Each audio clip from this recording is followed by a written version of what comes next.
தனுஷுக்கு யாரோ டிஎம் பண்ணியிருக்காங்க. தலைவா, கால் சென்டரில் 50,000 சம்பளம் வாங்குனீங்களே, எந்த கம்பெனி? Another question. தலைவா, ஜாப்லெஸ்ஸாக இருந்த எப்படி அந்த பொண்ணை உஷார் பண்ண ஐடியா சொல்லுதலை? உன் சம்சாரம் 21 நாள் ஃபுட்டேஜை தொலைச்சிட்டாங்களே, உண்மையா? சினிமாவிலிருந்து விலகுகிறார் நடிகர் விஜய். அங்க ஒருத்தன் வருவான் பாருங்க.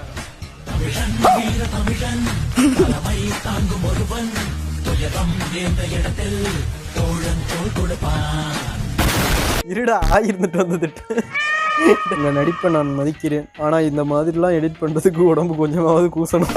சரி, உனக்கு மட்டும் எங்கேருந்து கூலிப்பு கிடைக்குது?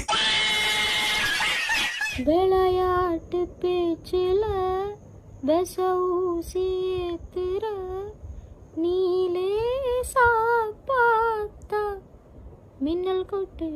போகும்போது என்னடி வாய்ஸ்? பெசூசி ஏத்துற ஊசி உனக்கு